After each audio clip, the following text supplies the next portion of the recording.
Hey, what's going on, guys? Welcome back to the Jeremy Scott Fitness Podcast Radio Show, coming to you on this Friday, May the 19th, 2022. Hopefully it finds you staying safe and staying sweaty all at the same time. On today's episode, we have my man Josh Katz in the house, but before I jump into harassing him, just a couple of quick housekeeping notes. One, our Summer Advanced Metcon program is kicking off here on Monday, May the 22nd. You guys have just over 2 days, and like 10 hours to register and get locked into that thing. It's free for app members. Everybody else, it's free for a week, and you can stand for a couple of pennies if you guys want to get down with us over the next 5 weeks. It's all the Metcons you guys love to hate, plus like a real deep, detailed mandatory mobility inside of there. So every other day we give you guys a Metcon, and then almost like a follow-along mobility pattern for you guys to get into. Some of them longer, some of them shorter. But if you want to, challenge yourself and improve your mobility, flexibility, and stability, this is the program for you guys. So it is live right now on all of our social media platforms, and also it's going to be in the show notes here, but it's jeremyscottfitness.app/summer-challenge for you guys to get down with us. Again, if you guys got questions, just ask as soon as possible. We'll be pumping in the newsletter all over the weekend. If you guys are not on there, hit me up, and I'm happy to add you to the list. But join us the next 5 weeks, and we'll rock and roll with you inside. And you guys already know, this episode is brought to you by my homies at Athletic Greens. It's the one thing I take every single day, and I never miss. If you guys struggle to eat enough fruits and vegetables, and let's be real, all of us do, this is the one thing I would take every single day to make my life easier, especially when I travel, and I'm going to be traveling next week, and all the travel packs will be coming with me. So if you guys want to check it out, athleticgreens.com/Jeremy Scott will give you a year's supply of free vitamin D and 5 free travel packs, which you should already be taking. And if you're not, and you want to try it 100% for free, don't feel weird, don't be nervous, reach out to us on Instagram, YouTube, Facebook, LinkedIn, wherever you guys can hit us up. And we will send you some sample packs right to your front door for free. I don't care where you live, as long as you have a mailbox, we can get them to you. You can try them, see that they're the best tasting greens on the planet, and then get hooked up with all the free stuff from there. Been taking these bad boys for about 6-7 years in a row now, and I never miss a day. It's just an easy health habit hack. You guys still have to obviously eat real food. You can't eat shit all day and think these are going to be magic, but if you do eat well, these are going to cover the gaps in your nutrition, especially when you travel. It's just an easy go-to. So hit us up for the free samples. Otherwise, athleticgreens.com/Jeremy Scott to get all the free stuff today. And all the other sponsors are in the show notes for you guys. Our friends at J Lab, our friends at Dry Farms, and Sleep Sold Separately, as well as Kettle and Fire. Check below, hit it up, and you guys are good to go. Whew. It's always a mouthful, man. Okay, so we have the coffee man, Josh Katz. Coffee Man. In the house. I gave you that name today. Thanks. I've never been called the Coffee Man before. Yeah, that'll work. Nice. It should be catchy for people to log in and check it out. Yeah. So you can go as far back as you want to go here. Origin story for people. It doesn't matter. Kind of give them your background as much as you want to go into, and then I'll just I'll pick apart everything from there. Cool. Well, man, I don't know. I was born and raised in Arizona, so I'm a native. Lived in some different places over the late years. Out of college, I went to NAU here in Arizona. Then from there, I went to Colorado. Spent some time out there running restaurants, and came back. From there, went to Chicago, where I ran a couple restaurants out there, and then came back, and then moved out to Southern California, and spent about 5 years out there running restaurants. And gosh, moved back. It's been about 12 years now. So, been in the restaurant business my whole life. I think my first job was bussing tables at a steakhouse when I was 15, and just loved the energy and the excitement, and kind of went from there. And then I studied hotel restaurant management up at school. And like I said, I've never been employed by anybody else or had another job outside of the restaurant and bar business. Because your first job, you studied hospitality in college. Correct. And you're one of the rare people that is still in the business. Yeah, crazy, huh? After that, well, my wife is too, and she just got her 15 years the other day, and I'm like, damn, dude, you're getting old. Yeah, I think most people probably get into it for a little while, especially now, and they're like, fuck this is too crazy, and they get out. And you liked it even when you're younger? I loved it. I probably loved it more when I was younger than I did it. As I got older, it got a little bit more difficult. But, yeah, when I was younger, I mean, it was just, I was working around people my age, same mindset. And I just loved the energy that was in the restaurant, and I just kind of fed off that, and that's what I just loved it. I can't really explain it other than that. I went to NAU and couldn't really figure out what I wanted to study, what I wanted to do, and I just kind of looked back on what I had done in terms of employment, and I was like, well, I've worked in the restaurants, and let's entertain this idea of maybe pursuing that and see how far I can take it. So it's kind of where it started, and my management experience. When I was going to school, I worked at a full-service hotel up there, and I worked at every food and beverage outlet in the hotel. And gosh, by the time my end of tenure there I was food and beverage director of the hotel, and learned how not to do things, but found my passion later to be in full-service, standalone, casual dining restaurants, and that's kind of what I did from there. The next 20 years plus or so, I was, corporately trained operations guy and just did high-volume casual dining restaurants. So you start basically like everybody does, like busting tables and shit. Yeah, that's where I started. Yeah. And then you go through the whole progression, like you go through college. How many jobs do you think you've had? Like, oh, fuck, too many. Like is it like yeah. Is it like 20? Oh, maybe more than that. Yeah. Really? Yeah. I mean, a lot of that had to do with, and I'm sure we'll get into this in a little bit, but my addiction problems and, especially when I got into managing restaurants and, I'd get fired and I'd go on to somewhere else and do the same thing, and kind of the same pattern would repeat itself. And so I probably had too many jobs. But the good thing is I've seen a lot of operations and how they run, so that I've gotten exposure to that. And so that's been a positive. Yeah, so you're basically, when you're in the restaurant biz, like, and obviously like Dave DiLorenzo's been on here before, he kind of talks about like it's not the healthiest environment for a lot of people a lot of times. No, it can be a very dark, unhealthy, I mean, we're serving alcohol and people are young that typically work in the business. So the thing to do when you get off work is go out and you party all night and wake up the next day and recover and go to work and do it all over again. And that was my life for a long time. And it was ugly. Today is obviously being sober now today and owning my own company. We take a much different approach to our culture. And I make sure that we have, things in place where we're promoting a positive, healthy work environment. And there's a lot of things that we do from a culture standpoint to really promote health and wellness. And a prime example of that is for this year, instead of doing a holiday party and taking our employees out and getting them wasted, we did a wellness day. And so we brought in a bunch of practitioners and puppies and speakers. And I don't know if you know Al. Dilo works with him, Al Fuentes. He did some public speaking there. I work with Al, and we brought in some other people and just did like a fun wellness day. And that way there was just some takeaway, right? Because let's face it, you take your people out and you get them wasted, they might have fun, but there's no value. There's no true value in that, right? So we wanted to create, something that they could take with them. And so that's kind of our approach today. But yes, it is a very dark business. It can be brutal.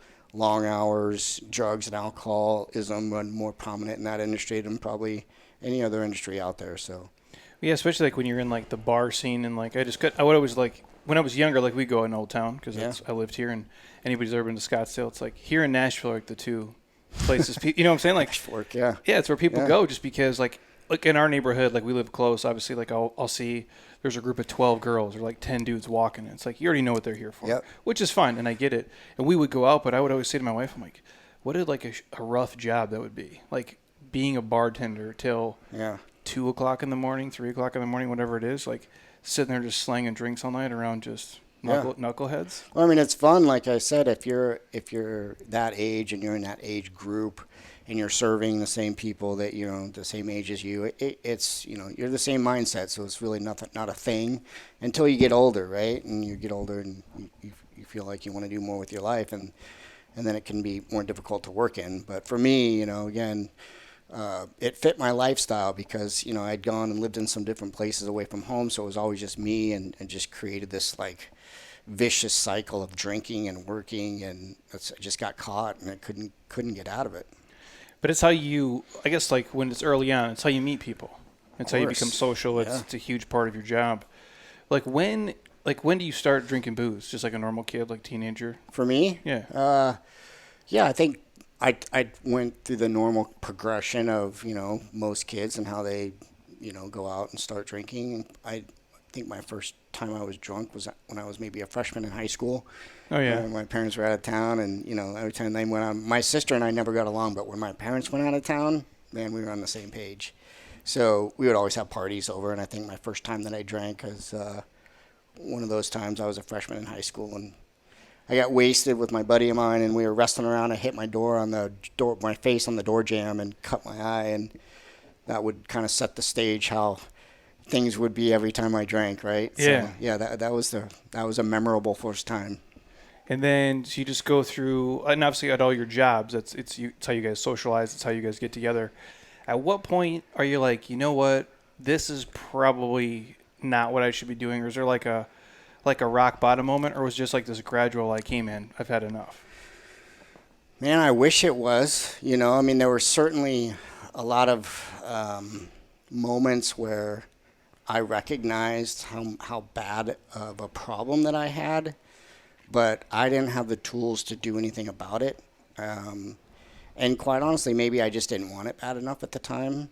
I wish I could have that story where I just woke up one day and I didn't like who I was anymore and I just decided to change. That's my wife's story. My wife's sober too. She just got to a point where she just didn't like how she was acting when she drank, and she just made the decision to change, and she did. But for me, I had to go much further down the scale. And I was pretty stubborn, because even though when I recognized that I had a problem, I still didn't do anything about it. I mean, I got fired. This is when I lived out in Southern California. I got fired from my job because I went to work drunk.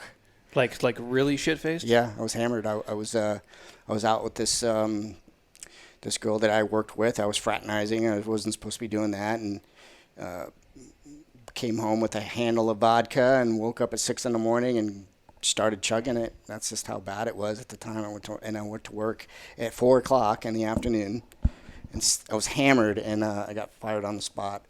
And I worked for a very reputable company in Southern California, and they had a very strict code of conduct, and I got fired. And then that's... How old are you at the time? Oh, gosh, this was, I'm almost 50 now, so this was, I think I was 36. Oh, shit. So you're you're in it for a long time. Yeah. Oh, yeah. Dang, dude. So, yeah, that sent me on a 10-day bender, and I was living with my aunt at the time in Southern California, and she was elderly, and I lived on the second floor. I pretty much had the whole floor to myself, and so I spent, 10 days up in that room by myself, and I emptied out her liquor cabinet, and I drank myself into oblivion to the point where, like, I thought I was dying, and I woke up in, like, this pool of blood and crap and puke, and it was, it was... I couldn't get it dark enough. I was so miserable. I was so sick. And at that point in time, I didn't think there was a way out, right? So I thought, I'm going to kill myself.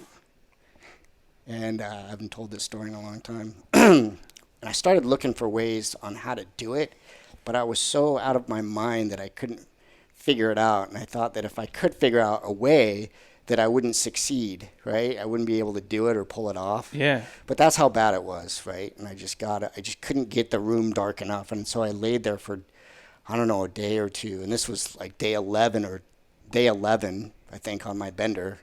And I just reached out to my mom at that time and told her what was going on. And then after that, it was very orderly. I really felt, I wasn't really into faith or into religion or anything like that. But I just, I said, I think I remember at one point in time where I just reached out to God and I said, hey, I need help.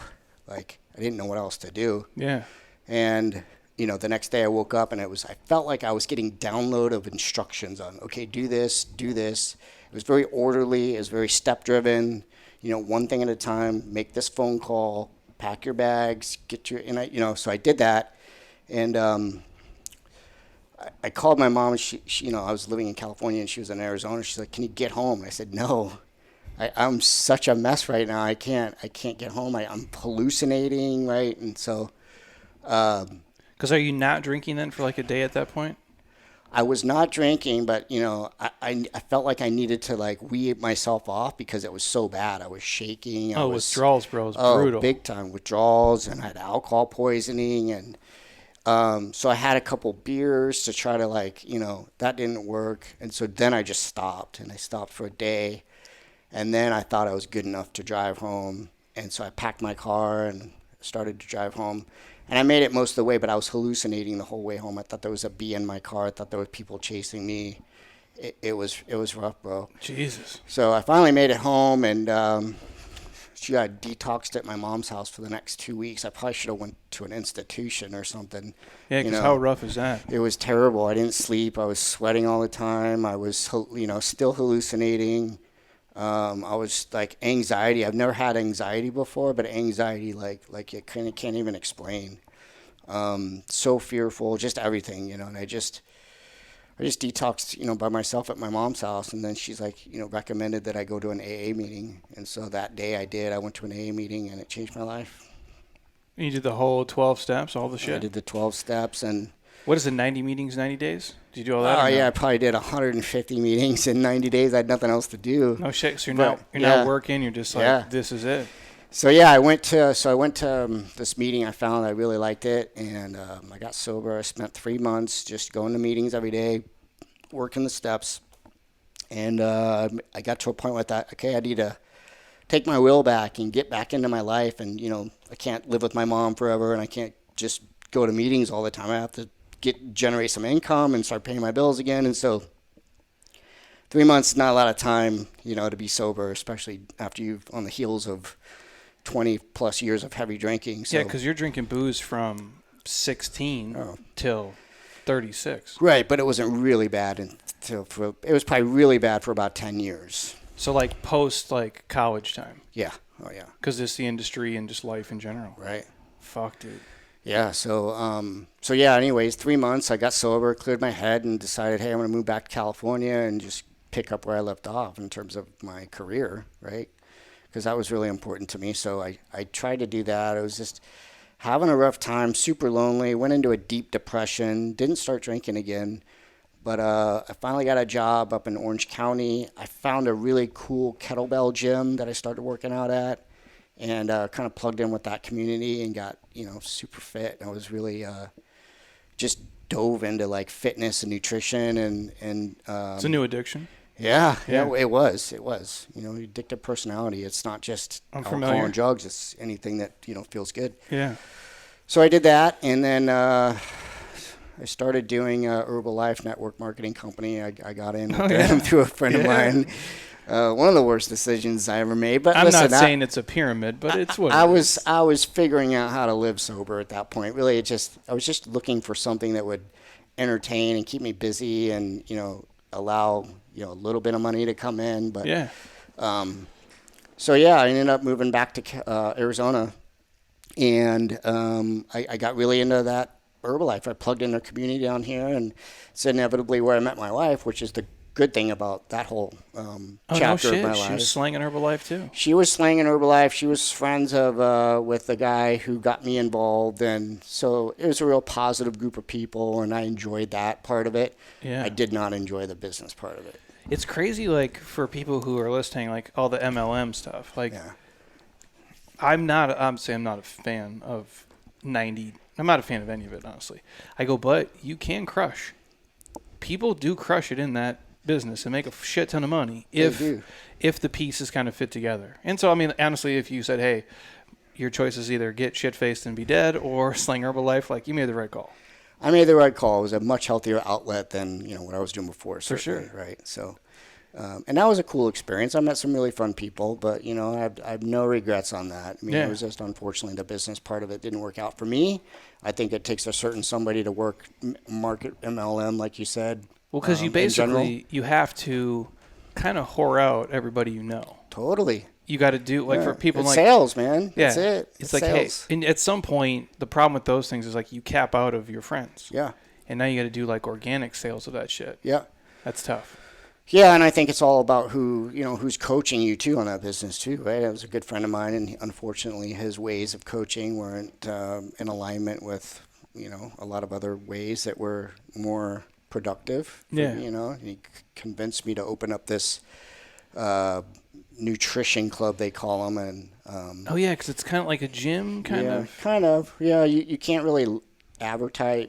Herbalife has pretty strict rules on what you can and cannot do from a marketing standpoint, but so you couldn't have any like signage. It was, nothing they did set you up for success from a, business model standpoint. Yeah. It just didn't work from, you have to, you have to like solely rely on the sales of these shakes to pay all these operating expenses, right? And so, these young kids are coached to get into these spaces, open up these shops, and knowing nothing, not having any business background, right, and not having any understanding of how finances work. But anyways, I did that, and that was a disaster. Like do you got to put up money up front to start doing that? No, shit? it's just standard lease. You go find a place, you lease, you build it out, and then I ended up taking over an existing spot from some other guys that opened up and failed, right? Yeah. And so should have seen that red flag, but thought I could do a better job. And, that was just very stressful. And so the stress of that, and my mom at the time had some serious health issues, almost lost her. And I was dating this girl that went south. So like there was this perfect storm of shit that happened. And, the baffling part about alcoholism is it's just hard to understand, like why someone would go back to drinking after having such a near-death tumultuous experience the first time. But I did. I started drinking again. And how old are you then? This was 3 years. So I was almost 39, maybe. No shit. Yeah. That's why. And how long did that go on for? This went on for maybe 6 months. Okay. Didn't get as bad, but pretty close. I ended up finding myself in a hotel room, drinking, and then I reached out to a guy that I knew could help me, and he came and picked me up, and I went to a meeting again. That's the first thing I did, and I just dove all the way in. And the first time my experience in AA, I didn't thoroughly go through all the steps at the time, and this time I just fully immersed myself in the program of Alcoholics Anonymous, and I got involved with a gentleman who was really good at the steps and took my time. It took me a year to get through all the steps. And I went through it, and I worked with other guys. I did all the things that AA says to do, and I've been sober ever since. So I'll have 8 years next month. But, if you count the years that I had off, it'd be pretty close to 12. But no shit. Yeah. That's wild, dude. Yeah. So you go through all the stuff, and then it just pulls you back in. Yeah. That's why you got to do the things that you got to do. Like for me, I have to do a lot of daily things in order to keep my mind right. I have to stay, I have to get plenty of sleep. I have to take care of myself when my health is down point. What is your routine now? Like a normal day? So you make sure you don't do some dumb shit. Yeah. I have my own process too, so I'm curious. First thing I do when I wake up is I send my wife a gratitude list. 5 things I'm grateful for. And I just text it to her, and she texts me back her 5 things. And so that's the first thing I do. As soon as I open up my eyes, I grab my phone. I don't look at emails. I don't look at texts. I just text 5 things that I'm grateful for. That's the first thing I do. Every day? Every day. That's badass, actually. And then I get up, and I get my son up, and I feed him breakfast. And that's important to me because, anybody can be a parent, but not all parents are present for their kids, right? And so it's important that I'm there. And one of the things I'm most proud of with my son is that I'm there every morning when he gets up, and I'm putting him to bed every night with my wife. And so that's really important to me. So that's a non-negotiable, right? And so I have these lists of non-negotiables. Eat breakfast, meditate is somewhere in there. Meditation's huge, and that whole process is, manifestation, meditation. I focus on, what my goals are. I spend a certain amount of time doing that. A certain amount of time manifesting, what I want to happen with my business, my personal life, and everything else. And then I'm off to the gym. Usually try to get the gym workout, either if it's with you or, time at the gym, and then I'm off to work. Every day. Every day. It's wild, so people who are listening, you go through this whole progression. You've had 30 jobs or whatever. How the fuck do you get here? To being part of these ownership groups, owning these places now. Because, if you told me, hey, Jeremy, because, again, the addiction thing's weird, too. Because, you're fucking up, but, you don't do anything about it. Yeah. You know what I'm saying? I remember, same thing, I would drink, but younger than you. But I remember, I would chew tobacco, so hard. I tell this in every speech I do. I would chew all the time. You get up to, probably, a tin a day, right? And so my bottom lip is so fucking raw. I can't even like touch it. It hurts so bad.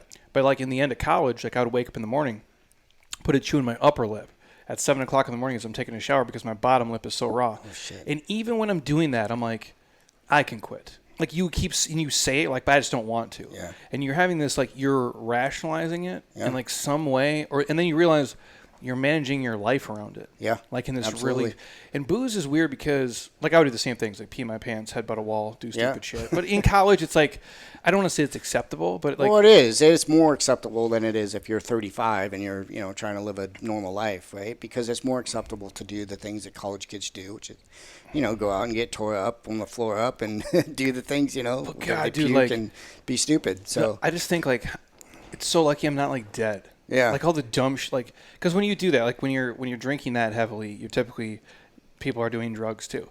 And it's like the amount of cars I got into where it's like I have no business, like, and it wouldn't be, and I don't want to say this for anybody listening, but like when you have teenage kids, like they're fucking dummies. Yeah. College age kids. It wouldn't be like who's sober. It would be like who's the least shit faced. Yeah. Or who can be high the best. Right. And drive. And I did that 100 times. yeah. And you realize like how dumb that is. It's so dumb, right? And it's interesting. Something you said is, I can quit any time, and I did that too, up until late. The first time I, was in my bending stage of almost dying, I accepted. There was a moment in time that I accepted that that's how my life was going to be. If I didn't die, then I was just going to be this person that had this terrible alcoholic disease that I was never going to be able to do anything about. I just accepted it because I had tried a million times to quit on my own, and I just didn't have the tools that it took. So I just got to a point where like this is just what I am and who I am and how life is going to be. Well, it's like a hopelessness. Totally. Yeah. Until you do, but like, and that's the thing too. Like, that we had other people on here too. Like, not everybody does AA, but a lot of people do. Yeah. Most people I've had on here who crush have done the program, or parts of it, or different things of it. Whether they did, all 90 days or whatever, or did multiple sessions, or still have a sponsor. It's kind of wild how like that's the one thing that like kind of works if you sell out to it. Yeah. And with booze though, and I say this too in every talk I do, it's the only drug like you have to explain like why you don't do it. You know what I'm saying? Yeah. Like if everybody's around like snorting cocaine, it's not like you have to be like, well, I'm not doing the line today because like no one gives a shit. Yeah. But if it's booze, like why aren't you drinking? Yeah. You're not fun. It's a cultural, and I think dudes, we're so much dumber than women in general. But it's this like whose dick is bigger culture thing with guys and drinking. Yeah. Because if you don't drink this much, Yeah. excuse my language, everybody, it'd be like, well, you're just a pussy. Yeah. Like that's how we talk. Yeah. And it's just this contest of like who can get the most fucked up. Yep. And I would always try to win. Yeah. It's just such I ain't drink you under the table, or I don't trust anybody that doesn't drink. Yeah. Isn't that crazy? It is crazy. And so like, how is the transition like right after? Like, so, hey, hey, I'm 40 years old now or whatever, and now you just don't drink. Yeah. And you're going like, what was because this is what I always have a conversation with people is you're doing the same things, but you're not doing this one thing in those. Like, here's my example. Like, I would go, hey, we're going to go to this party, and I'm going to, drink 2 40s. We would tape them to our hands, like Edward 40 hands. Yeah. Slam a 40, and then cut off the duct tape, and then go out. Oh, Like Mickey's Ice House, like nasty shit. So I'm already fucked up. Yeah. But that would always be like the protocol. Like, I have to be drunk before I get to the bar. Yeah. Or before I go to the house party. And for me, it was that. And then if I'm going to, and I would chew for probably 10 years, like a tin a fucking day. Like, well, I'm going to chew when I do homework. I'm going to chew when I play video games. I'm going to chew after a meal. I'm going to, it became, and so now I'm like, well, how do I play video games? Yeah. Like, how do I do homework if I'm not going to do this thing? Yeah. Like, so what's that like for you coming out of it? Like, because it was such a huge part of what you did. Well, that's a good question. For things to change, everything has to change. And I think that's where a lot of people struggle that are getting sober, because they think that they can continue to do some of the things that they had done while they were drinking, but you can't. I mean, there's not a lot of success when you're trying to quit drinking and then you go to a bar, right? I mean, if you stand in a barber long enough, you're going to get your hair cut. Yeah. So there's just things that you cannot do, and that's mostly everything. For me, everything had to change. When I went on vacation, like anything that I did throughout my whole life, my daily routine, everything had to change. right? And so there's 3 steps to getting sober. There's getting sober, there's staying sober, and there's living sober. And those are 3 very big steps on, how do you kind of navigate life through each of those stages. And it's just really, for people that are, struggling with addiction, trying to get sober, you just have to go into it knowing that you have to change every aspect of your life or you're not going to be successful in sobriety. Well, in the way that you frame it in your mind, I guess. Yeah. Because people would be like, well, I can have 1 drink. And I'm like, yeah. You can't, though. No. But people will sell themselves on that. Yeah. Like, well, I can just have 1. I got a dude on here. He certified health nut, Troy. Yeah. Dave knows him. Great guy. He's like 60. He's fucking shredded. Same thing. He was doing I think fucking slamming 8 balls and doing fucking LSD and all kinds of crazy shit. Yep. But he was drinking super hard and he was sober for a long time. And he's like, well, then I got on to having just 1 glass of wine a night. And then eventually I get a DUI. Yep. And he goes, now I can never drink again. But it took him, same thing. I'm good. Well, maybe I can dabble into it and then I can't. Well, that's the baffling part of this disease because your mind, once the fog clears and you have clarity again, your mind will start to convince you, hey, you're okay, dude. You're good. You recognize you fucked up doing this last night. You can't do that anymore. You learned, right? So maybe you can just have 1. And that's where people get sideways in sobriety, right? They think maybe I'm okay. Maybe I'm okay, but you're not. You're not. How long did that happen for you?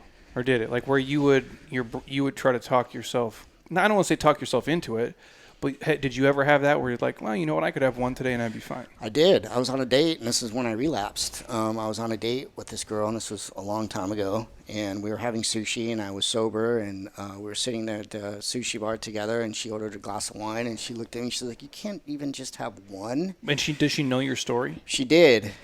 She didn't know my story the way I just told it to you. She didn't know all the minutia and everything, the hard details. But she did know that I was sober. Maybe she wouldn't have said it. Yeah, maybe. But she did know, and that's just. And I caved. I said, you know what? Yeah, I can. And I attribute that because I wasn't doing the daily work that I needed to do to keep my mind right and healthy, and I wasn't going to meetings anymore, and I wasn't praying, and I wasn't, doing all the things that you need to do to stay, your daily reprieve and keep that intact. I wasn't doing the work. So, for guys like me, it takes work, and it takes a daily routine of things that I have to do to keep my mind right. And once I stop doing those things, then that's when the thoughts start to creep in, and that's when I get vulnerable, and that's when things get dangerous. And that was how it started. That's how it started. Yeah. And was it just 1 drink that day? Oh fuck no, man.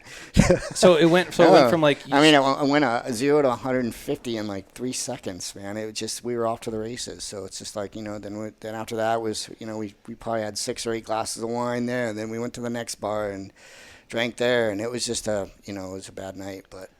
So then she gets to see this is what it is. Well, I think she was probably just as much of a mess as I was, so it was misery loves company. Yeah. Well, it's weird because when I was younger, people would always be like, once I'm done with college, I'm like, my body just was shutting down because I felt so shitty from just beating the fuck out of it. And I'm like, no man, just have a drink and be fun. I'm like, I don't think what that that's not a thing. Yeah. To be on to have you on the loose. Yeah. Is not a good scenario. No way. But it's so weird because we don't there's food pushers and drink pushers, obviously, but we don't ever do it with healthy shit, right? Obviously I push athletic greens, shout out. But it's not like I'm going to be drinking it here and be like, hey man, drink these athletic greens right now, or hey, eat the oatmeal with me. Yeah. But we do it with booze so much. Yeah. Why is that? You ever thought about what a weird, socially obviously, but it's the only thing we really push on other people to join us in our fuckery. Yeah, I guess, I would just say that's just the baffling part of alcoholism or alcohol in general and the way our society operates as a whole, right? I mean, it's part of it is when guys go out and do it, it's a bonding thing. But yeah, it's crazy. You're right. And it's it's a gradual too. It's like how people become 100 pounds overweight. You don't gain 100 pounds in a day. No. When I started drinking booze, there's no way I could drink 25 beers. By the end, though, I would crush. Yeah. And you just push this threshold. And the same thing with anything. If you're going to smoke or do drugs, you start off doing 1 or 2 things. Yeah, it's progressive. Yeah. And then it just all of a sudden you realize man. Yeah. Like, think about that. The first time you drink booze, drinking 8 glasses of wine. There's no way. Yeah. I mean, it started off drinking a couple beers, and then it ends up with, in the end, you fast forward 15 years, and for me, it was drinking, it was drugs, hard drugs, and, other bad decision making. So it was like, it was bad. I mean, but it progressed, and it takes time to progress. So it's a very progressive disease. Yeah, but now you're good. I'm good. Just one day at a time. One day at a time. That's right. What is there like something you tell people? Like I'm sure you like meet people or they ask, like, and obviously everybody's different, like what works for them. But just committing to like a daily process, obviously, and having a in a different environment, I'm sure, support system, all that. Of course, there's not a lot of people I associate with anymore that like are heavy drinkers, I mean, it's just, they're not, I keep my circle pretty small. My wife is like, if you're 50 and you're still drinking heavy, yeah. Are you just a fucking idiot? No, sorry, everybody. You know what I mean? To each their own, right? So people do whatever they want. But dude, like, for me, I just, my wife doesn't drink either. So, and most of the people I talk to are like into fitness and wellness and, mental health and all those things. And, the people that I have on my exec team at work are all same mindset. So, and then, like I said, there's a daily routine that I have to do to keep myself in check. And if your wife wasn't sober, do you think it'd be way harder for you? 100%. Yeah. Like, could you still be married to her, you think? That's hard to say. You know what I'm saying? If she was a responsible drinker, or if she was just like, hey, once in a while I got to get fucked up. No, that wouldn't work. I could never be with somebody that had that mindset. Like, hey, if she was a normal person, didn't struggle with the alcoholism or anything, like even any mind-altering substance, right? I couldn't be with somebody that, even used it socially or did those things socially. I don't think I would be okay. No. Because it would just reel you back in. Well, it's just not healthy for me to put myself in that type of situation. So, like, the first time you go, like, on a vacation, after a lot of times we call it their second life here. Yeah. A lot of the people we meet, it's like this is their second wife and their second kids and shit. Yeah. So, like, your second life or third life, however you want to look at it, how is going on vacation for the first time or going out to dinner multiple times with maybe at that point you still have some, like, I don't want to say your old friends, but people who are used to you being a different version, or when you go on vacation, hey, like, obviously you're going to go on Monday, and then we go. My wife will probably drink every day, I would imagine. She'll have a glass of wine, do whatever. I don't need to drink every day. I don't give a shit. It doesn't matter to me. But how is that for you, like the first couple times? Vacations were tough, I'll be honest, in the beginning, because everything was centered around the drink, everything. And so when you're on vacation, it's just amplified it. Oh, this is going to be fucking awesome, drinking and being on the beach, right? Yeah. And so, I'd be lying to you if I told you that I wouldn't think about it. And even 100% honesty, even today, like when we go on vacation, there's like this little thought that pops up, right? But I shut it down right away. So vacation's a big trigger. But, listen, now I have tools in my tool belt and I know how to use them. And so when those thoughts come up, I just deal with them accordingly. Yeah. And you have a partner. And I have a partner. Yeah. Yeah. Because you're going to Italy. Yeah. Apparently people drink wine there. That's what I heard. Yeah. Yeah. We're not. We're going to drink sparkling water. I first of all, I think wine's gross. Yeah. Like, I'm not a fan of it anyway. So I can't tell you if it's good or it's bad. I'm like, I just think it all tastes like trash. Yeah. But yeah, no, it's, I did think of that. I'm like, because on vacation, it tends to be where that's most people's main activity. Yeah. Is wake up and just drink booze. Yeah.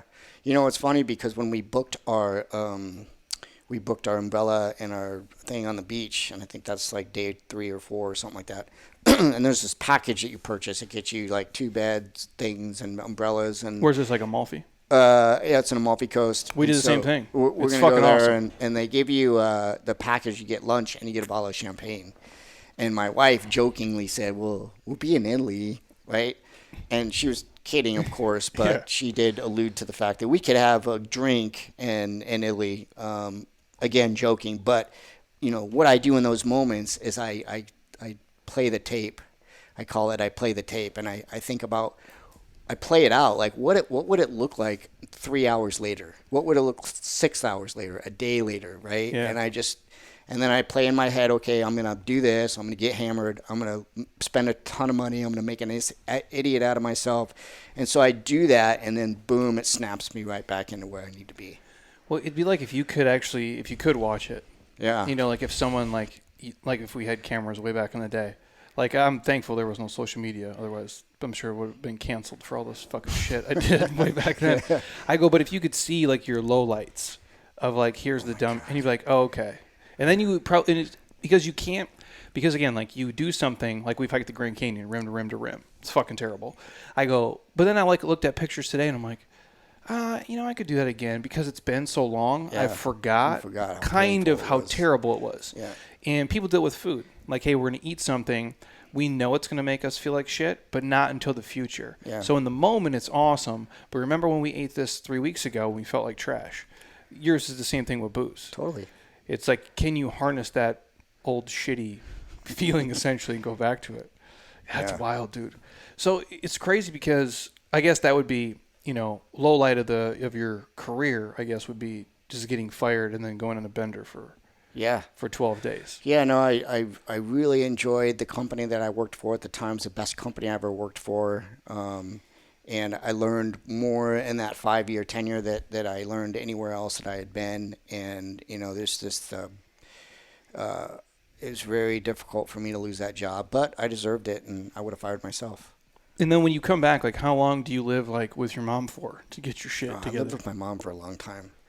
I lived with my mom for a couple years. Yeah. And, you know, and that was tough, not because I didn't want to live with my mom. I love my mom. She's part of the reason why, you know, she is the reason why I'm here today. And both my parents are. My mom was a cheerleader for, you know, helping me get sober at the time.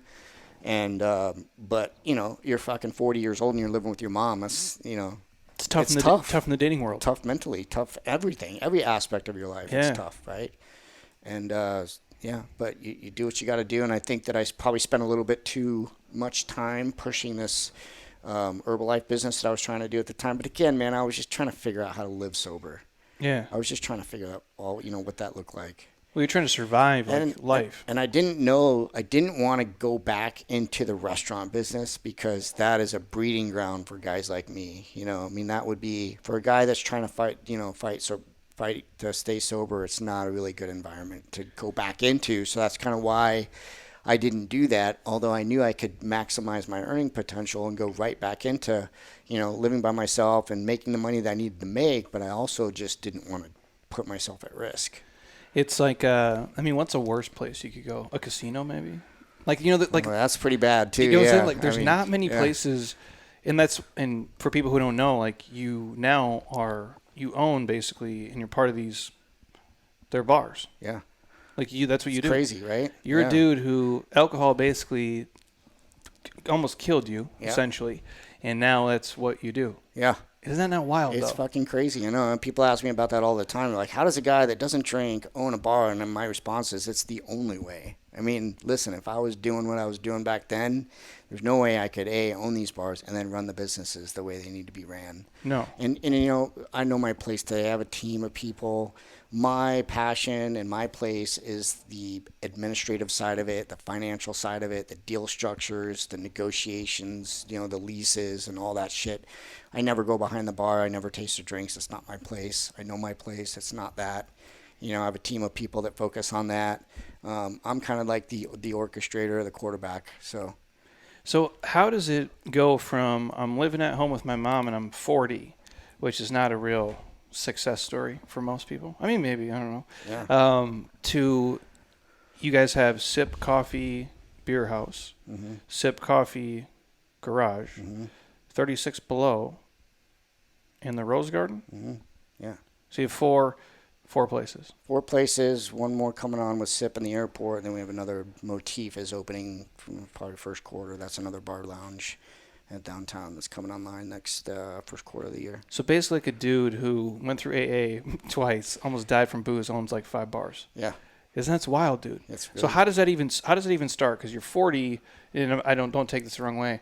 You're 40, living with your mom, selling Herbalife. It sounds like a fucking the shittiest life like possible, right? How does it go from that to this in less than 10 years? That's wild, dude. Yeah, it's definitely not a process that I could coach somebody on, you know. I mean, I think it's a combination of being at the right place in the right time and making, you know, some better decisions. And just kind of piecing things back together. But it was definitely a gradual, progressive process. You know, I mean, when I met my now wife, Shiara, I met her around this Herbalife group of people, and we got to be pretty serious, right? And so I knew that no girl was gonna want to, in the long run, be with me if I was living with my mom and couldn't provide. And so, my goal was just to, maximize my earning potential, get my own place, stand on my own 2 feet. And that's really all I cared about at that time. Not only to do it for her, but also to do it for me so I could feel better about myself. Yeah. So that's what I did. And at that time, I had a friend that was opening a restaurant, and I was waiting tables there just to, have some spending money because I wasn't making shit at Herbalife. Right? At 40 years old. Yeah, at 40. Damn. You do what you got to do, man, right? Yeah, so bro. I had bills to pay. So he needed help, and that turned into me taking over the restaurant for him, and I ran it as a GM because, the hiring team that he hired had no idea what they were doing. So I helped them get that open and get the staffing hired and get it stabilized and everything. So at that point, I found myself back in it, right? I'm back in it. And Is it hard at first or no? no, I was having a lot of fun because I had fun because the restaurant that he opened, it was kind of a shit show, and that was kind of my forte, is taking distressed operations and turn them around again. You're the bar rescue guy. Yeah, I mean, even though despite my alcoholism and my problems, I was always good at what I did, and I loved it, right? Yeah. So I was enjoying that part of it. And then at that time, my wife was, she had dropped out of school to take care of her dad. He had some health issues, so she wanted to go back to school, and I knew that. And I said, listen, go back to school, quit your job. She was working at Asics America over at the Quarter, slinging shoes, and she wanted to do something with her life too. And I told her to go back to school. Let's move in together. I'll take care of us both. And so that's what we did. And I ended up getting another job with another company, Blue Star Resort and Golf, and I ran an operation for him down south. And I was making decent money, enough to put her through school, and then she's like, I'm never gonna see you, am I? Because you're working all these crazy hours. And I'm like, yeah, I'm back in it, and I knew that something had to change because I got so fucking sick and tired of managing restaurants, right? I just touching tables and the day-to-day grind of running a restaurant. I had gotten tired of that shit. What is the worst part? The employees? The hours. I mean, for me, you don't see it today because nobody wants to work. But weird. Back in my day, yeah. I was, working 50, 65 hours a week. I worked weekends. I worked holidays. I watched my life go by from the inside of a restaurant. So I knew that, if we were going to have a meaningful relationship, that something on my end was going to have to change in terms of my career. But in the meantime, I was going to put her through school. And she did. She finished her degree at ASU, communications. And once she got out of school, I got another opportunity to, I decided to just be a consultant because, I thought, well, I could do that. I could consult. And I was a little worried about it because I was worried that I wouldn't find consistent work. But SIP ended up being my first client. And I met one of the guys that was involved at the time in an AA meeting, interestingly enough. Yeah. He goes, hey, we're going to open up this new SIP location. Come take a look at it. Is this Old Town? This was on Shea and Scottsdale Road. We've since closed that location. But okay. I came on 11th hour, they were supposed to open the next day. And I got in there, and I'm like, time out, don't open. I pushed it back a week, got in there and moved some stuff around and, made some real positive changes. And then the owner, Travis, who's a good friend of mine, he's like, hey, man, how do we get you to be a bigger part of this? And I said, well, give me an equity piece, and this is the salary that I'll need. And so we did that. And so I came on board full time and took over operations for SIP. And, the rest is kind of history, I guess. From there, I bought Travis out. I knew that he didn't really want to be involved too much anymore. He's in medical sales and didn't really understand the business. And then, so him and I worked out an arrangement, ended up buying him out. And then as we went on, I bought a couple other big investors out as well. So, yeah.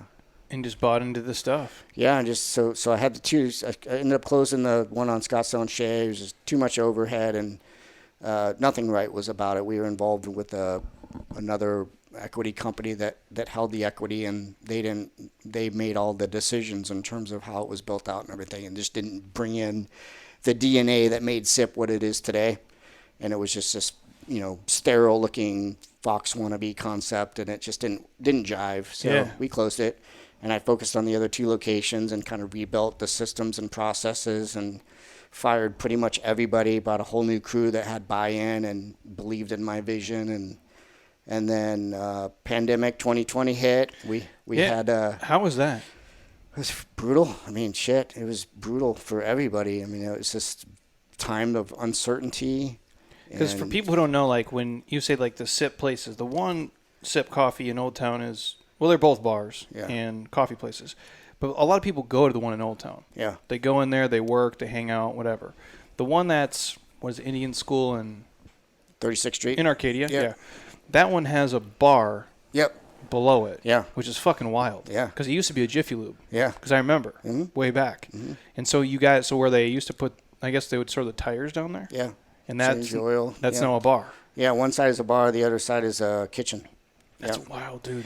Yeah, it's cool. It's very inefficient, at least the kitchen part of it. The bar's cool. For sure. But when I took over that location, there was another bar in there called Undertow, and they sublet from us. And then the pandemic hit. They made the decision to pull out of there. They had a location right next door, Century Grand. Oh, yeah. They have 2 other concepts in, and they thought it would make more sense to them to house everything over one roof. And I was super excited because, I mean, I watched them just kill it down there for 3 years, and I thought if there ever becomes a time to where we can take back that space, then we're going to do it. And so, I got a call from the owner in August of 2020 and said, hey, man, we're going to pull out. The lease was coming up. And I tried to contain my excitement. I mean, it's the worst possible time in the history of the world to entertain the idea of opening a bar. Like a speakeasy. Right. Yeah. And, being as confined as it is, I mean, it's 600 square feet. There's 30 seats down there. It's tiny. It's like, and again, like with the COVID shit, like not conducive at all to that. 6 feet apart. Yeah. Wild. But dude. I was super excited because I knew that I could do something really cool down there, and it would be ours. And so we did it, and we knocked it out of the park. So cool. you basically built your concept like during the pandemic down there? Yeah. Because like for you, I'm sure you guys, is there a point where with the COVID shit's going on, you're like, what the fuck, dude? Like we're like, this sucks shit. Yeah, but listen, I knew that it sucked in the moment and when it was happening, but like to me, I said to myself, this isn't gonna last forever. Like, we'll build it out, and once it gets ready to open, this shit'll be over. And that's exactly how it worked out. So I didn't ever like go down the rabbit hole of negativity. Like it sucked like for SIP because, and for everybody that was in it. But, we got through it. We had to pivot. We had to change our, platforms and our business model a little bit. But I knew that the shit wasn't going to last forever. I mean, it lasted, I think, a lot longer than people wanted it to. But by the time we were ready to open, we were able to go 100% with it. So. And like, how did it affect like the business?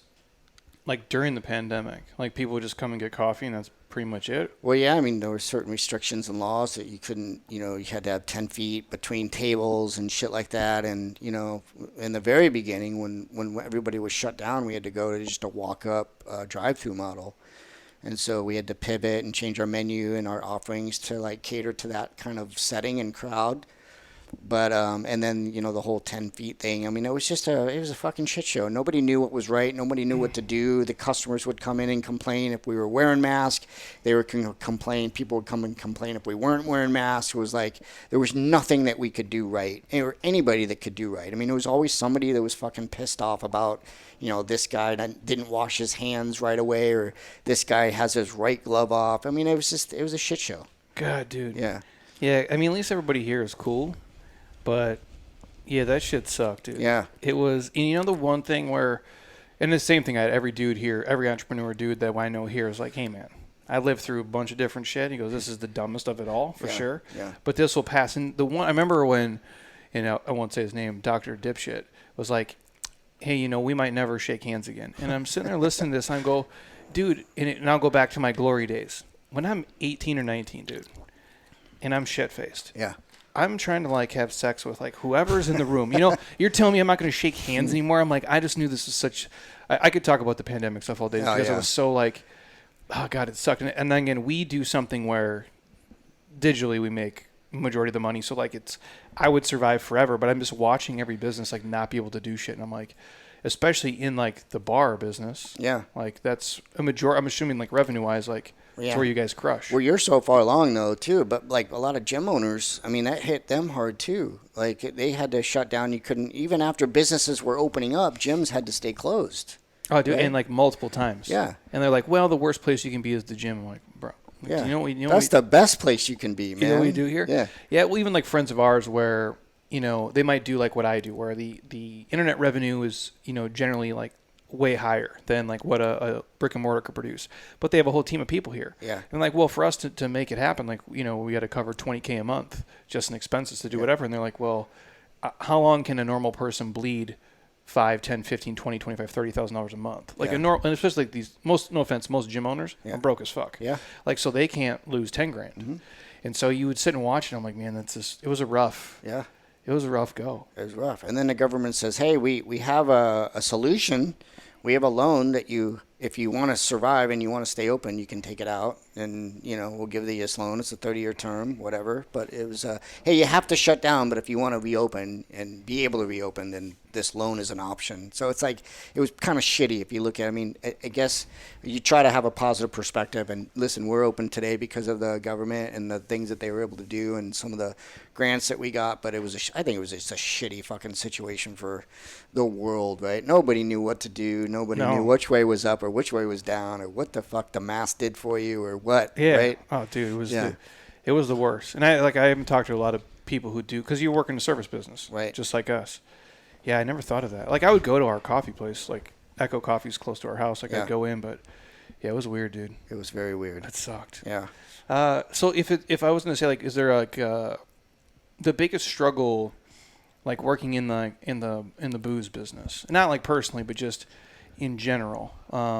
Obviously, I have D'Lo here tell me all the nightmare stories of like, but again, where he's talking about is these clubs and clubs, all this wild shit. But obviously, it's like what you guys do. Like, you have to have like a license, like to serve booze and do your things. Mm-hmm. Is that a pain in the ass, or is it cool? I mean, the licensing itself. So we have a couple different licenses for the cocktail lounges. 36 Below in the Rose Garden, we have it's called a 6 license. Those are super expensive. You can sell as much alcohol as you want to sell. And then for SIP, we have a 12 license, which is a restaurant license, and that license is a 60-40. 40% of your sales have to be food, and the other 60 liquor. The licensing side isn't so bad. It's just, properly educating people on liquor laws and, making sure we're doing the things that we need to do to protect ourselves. But, thankfully for us, our locations are a little bit more upscale than the clubs in Old Town Scottsdale. We don't deal with that type of crowd. We don't have people coming in and puking all over the place and getting in fights and stuff. And I can honestly say, we, knock on wood, we've never had a fight. I mean, I think we might have had one person that puked in the garbage can, and that happened last weekend. But no shit, where at?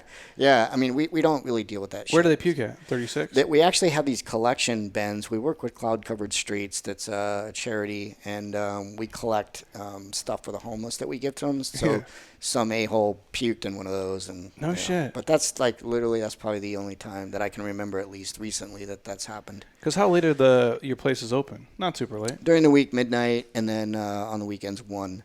Oh, I guess. Yeah, it's real. So shit happens. Because what is the Rose Garden? Is it downtown? Downtown. Yeah. And that's just it's a high-end cocktail lounge. Yeah. See, a little different demo. Yeah. Than the old town. Yeah. Crowd.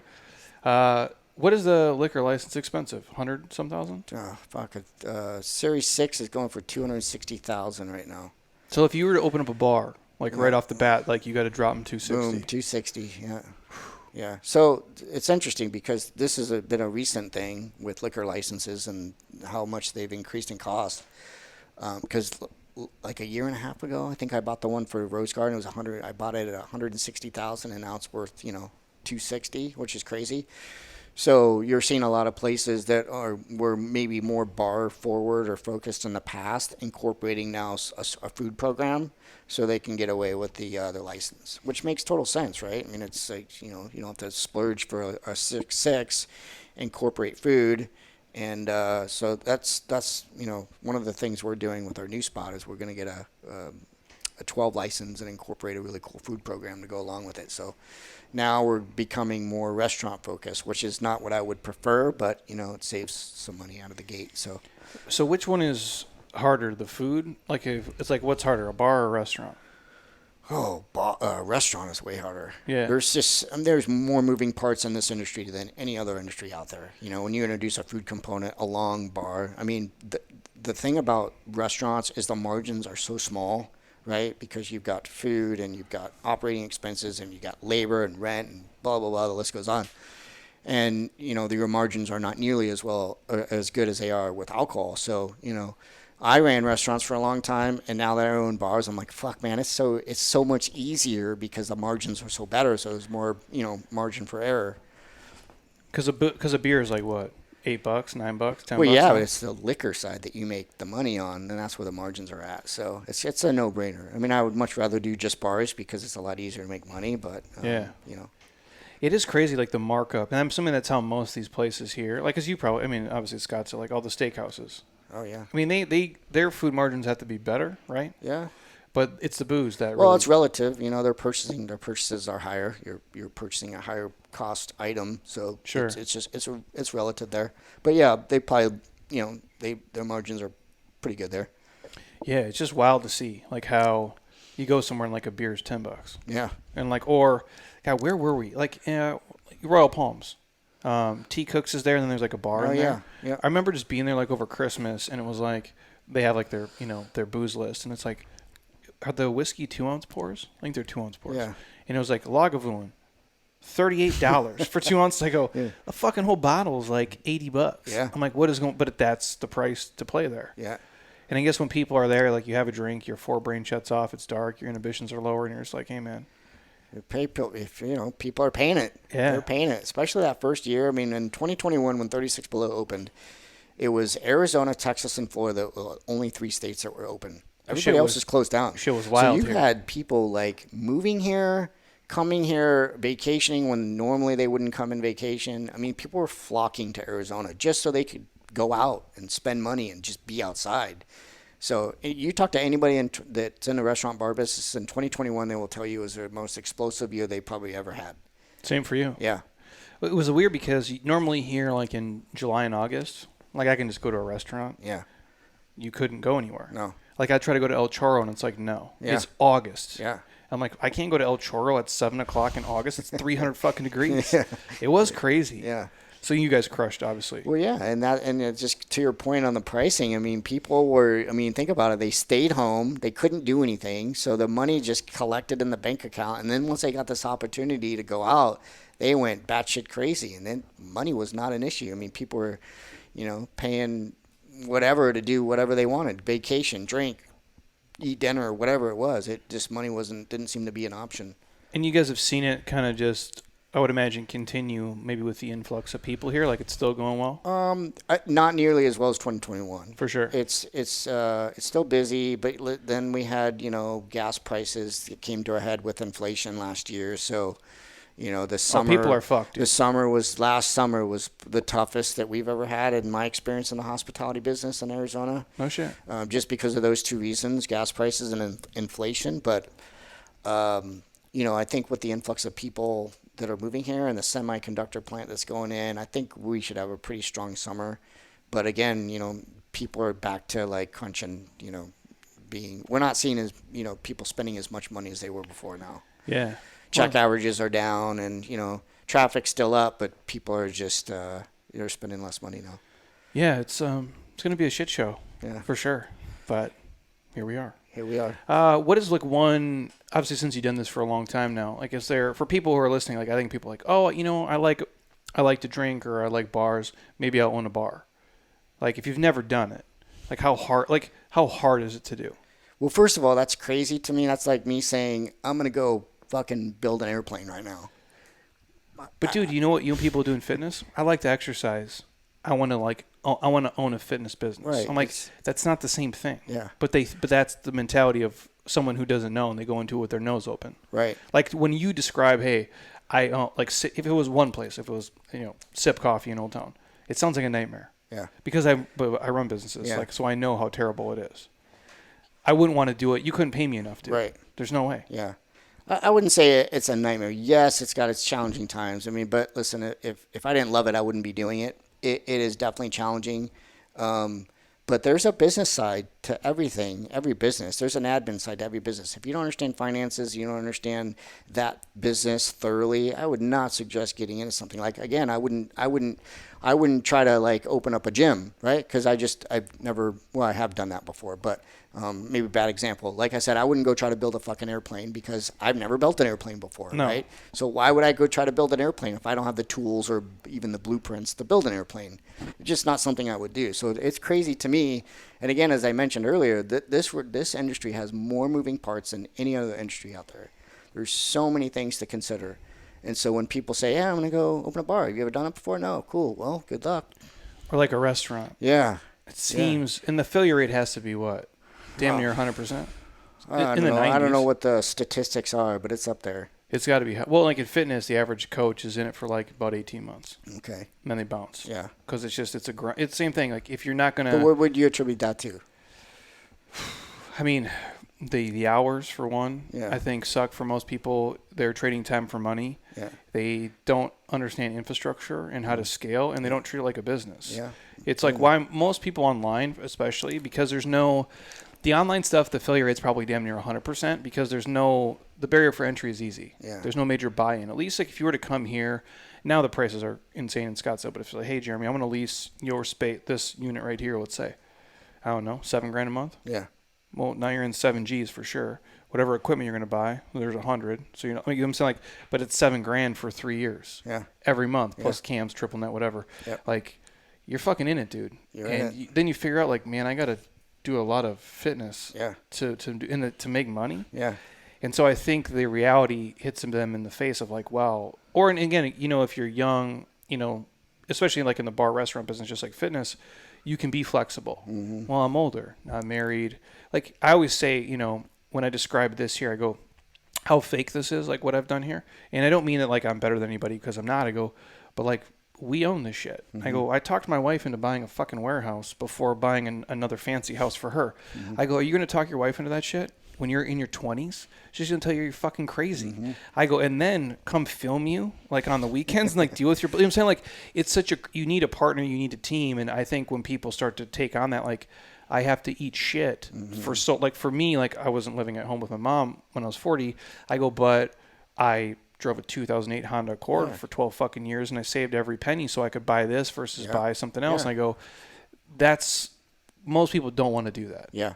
Fitness for sure. Well, there's, and this goes for every business, but you have to be a good steward of finances, right? And for me, when I took over SIP and I closed the one location and I had the 2 locations, there were weeks and sometimes months would go that I wouldn't pay myself because the business had to survive. If the business didn't survive, then I wouldn't be getting a paycheck in the long run, right? So there's so many things you have to do. So many sacrifices that you have to make that people just wouldn't be willing to do. And if you're not willing to make those sacrifices, don't fucking do it. And that's like, but your partner has to too. Yeah. Because partners suck, but unless it's your wife. Yeah. So I'm saying like, but I'm saying like you sign your wife on, like I always joke, like it's like a prison sentence. Yeah. She's until I'm like not doing this, like she's stuck with it. Yeah. So hopefully she enjoys it. Like if you're good enough, it'll make money. So like then it all works out. But for a long time, it just, it sucks, dude. It sucks, but what's great is looking back and saying, hey, I did that to get us to where we are today, and that's the beauty of it. But again, people only see the luxurious part of it, and they don't see the fucking work they don't see you working in the trenches or understand that whole part. They just think that it's going to be great because, it's luxurious to own a bar or restaurant and cool, whatever. But they knew the work that you had to do to put into it on a day-to-day basis. I think that most people would probably choose not to do it. And that's always like, they say, if you love what you do, you never work a day in your life, which is not true. It's bullshit. Yeah. You're working 100 hours a week for yourself, so you don't work 40 hours a week for somebody else. Mm-hmm. That's the more in line with what reality is. How long, like, do you get into it where you start to, take ownership of these places where it starts to make money?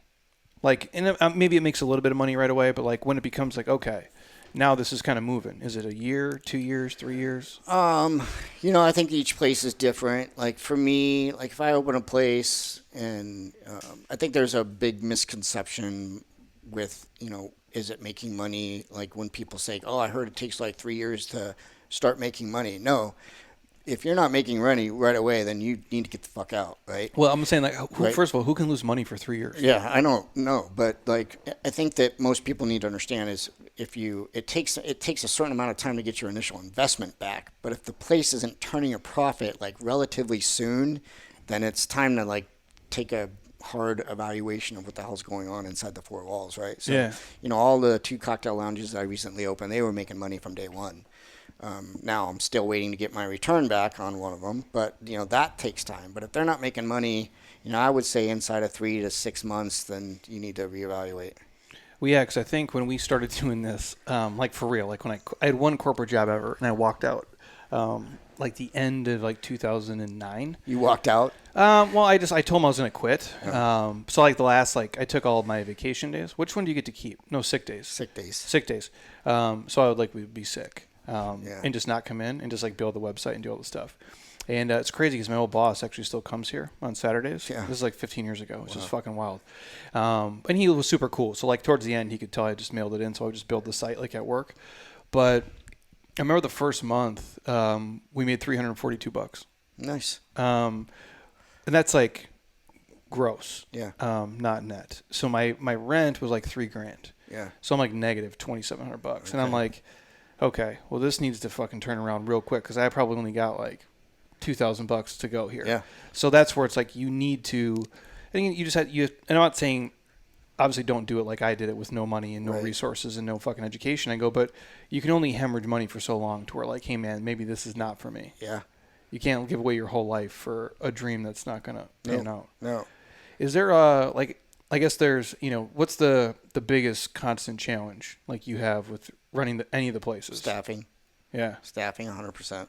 And it's like 100%. progressively worse or no? Yeah, it's gotten. I mean, I'd say we've recently just been going through some ducks and valleys with it, but I mean, kitchen back of the house crew still remains our biggest challenge. But now you've got mental health, right? That I know nothing about, and I didn't deal with. Even 5 years ago, you never heard of somebody saying, "Hey, I can't come in today because I'm really struggling with my mental health."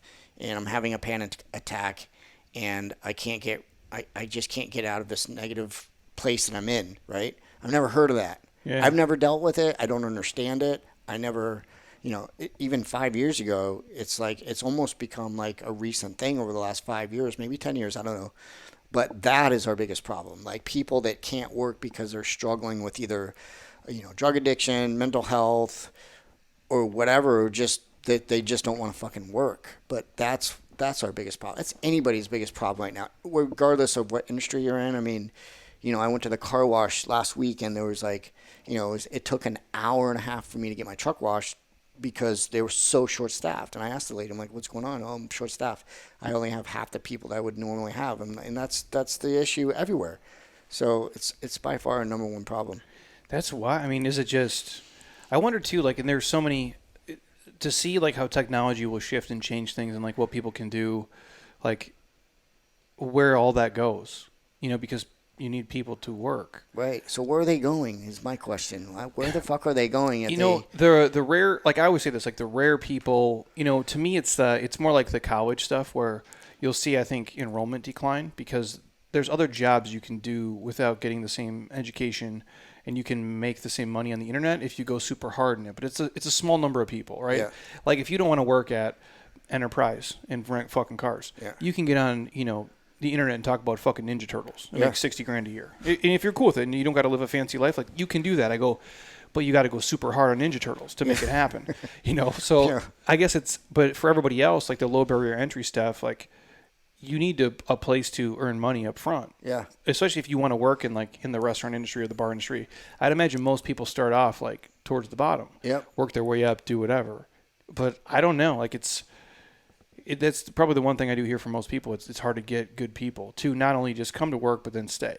Yeah, I mean, I kind of get it, I guess. If I had to blame something, it'd be social media, dude. Like, listen, we can jump on social media and post a picture and get instant gratification right away, right? Through a like, right? Yeah. And we've gotten so, as a society, in my opinion, we've gotten so accustomed to that whole process of instant gratification. We've carried it over to every area of our lives, including work. Like, if they can't get that fucking raise today, they'll walk across the street and quit without notice to make a quarter more, somewhere else. So that's how bad things have gotten. Well, because your guys' industry is similar to like the guys we have here with the trades, Right. or like I got a dude here who runs a trucking company. Mm-hmm. Same thing. Yeah. Like he might pay these guys $80,000, and he's like, Jeremy, the dude's not worth $80,000, but the guy across the street will pay him 81, Yeah. 82. So now I'm in a bidding war for a shitty guy. Right. And he goes, that's not a good place to be in for anybody. No. And that's tough because you got people working shitty hours, Yeah. relatively. It's not super easy work to do. Mm-mm. And you can't pay them $1 trillion because it's not a super complicated task they're doing. Yeah. That's rough, bro. I mean, I had this server in this downtown. I had this server come to me, and she goes, we were short-staffed for a long time, and so she was kind of wearing a lot of hats on the floor, spread thin, and she would be like, have the whole restaurant to serve, and then she was seating people, and she came to us and she said, hey, I want a $5-6 raise because I'm doing all these things. And per hour? Yeah. Do they understand like a full-time job is 2,082 hours? Yeah. A year. Yeah. So $6 times that is like $13,000. Yeah.